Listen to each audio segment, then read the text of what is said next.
So my 100K YouTube subscriber plaque came in, and I'm going to tell you why I felt very undeserving of it. I got the email that I qualified for the 100K YouTube subscriber plaque, and I waited on actually filling out like the application where they go through and kind of verify your subscribers or whatever they do in the background for probably 2, maybe even 3 months. I left the email unread in my inbox because I knew I was going to do it. I just had to go through like a lot of emotions and thoughts and process before I would even allow myself to do the application. Now that I've officially decided to open it, mind you, it's been sitting in my house for probably 3 weeks, maybe even the better part of a month, and I'm just now deciding to open it. So this is it, but I've never seen one with my name on it.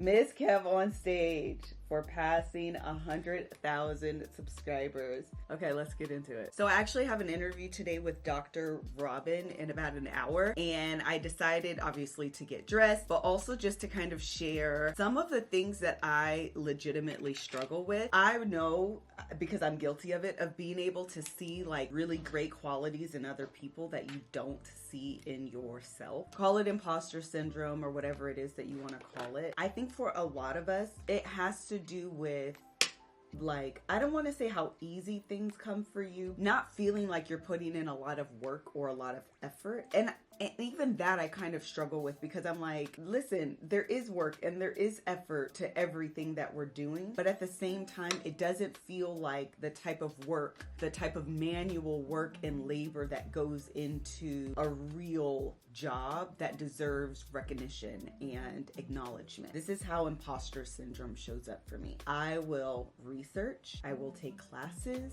I will read books, I will listen to podcasts. I don't feel like I can just try things for the sake of trying them. I need to be an expert in that. While I am willing to learn along the way, like I do consider myself a forever student, I don't want to be represented in my trial and error phase. I only want to be represented in the phase where I have perfected. To get a plaque that says I have 100,000 subscribers on my YouTube page actually brings me like a lot of anxiety, because I'm like, well, what did I do? I don't know what I'm doing. If I don't know what I'm doing, how in the world did I amass 100,000 people interested in the chaos of not knowing what I'm doing? I don't even know if this video makes sense. That's how the wave, the teeter-totter, the seesaw of 6 feet energy, and oh my God, I'm almost 40 years old and I don't know what I'm doing with my life. It's this idea that everything happens by luck in your life, that you don't deserve it, you didn't work for it, and so you're unsure as to how you got it in the first place. That's often where I live. It kind of actually doesn't make sense, because you feel like you have all of this success that you should be celebrating, but at the same time you feel like you don't know what you're doing. It's also kind of like, well girl, if you have success, how do you not know what you're doing? I don't know. I don't have the answers. I'm just telling you this is what goes through my mind often. The other thing is sometimes this is simply overwhelming. I'm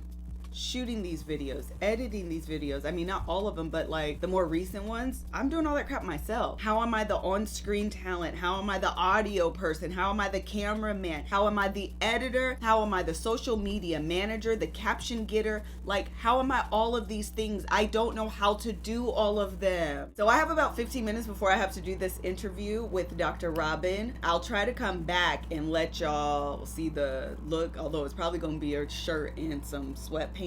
And once I opened this box, I was committed. So here we are. Thanks y'all for watching. Bye.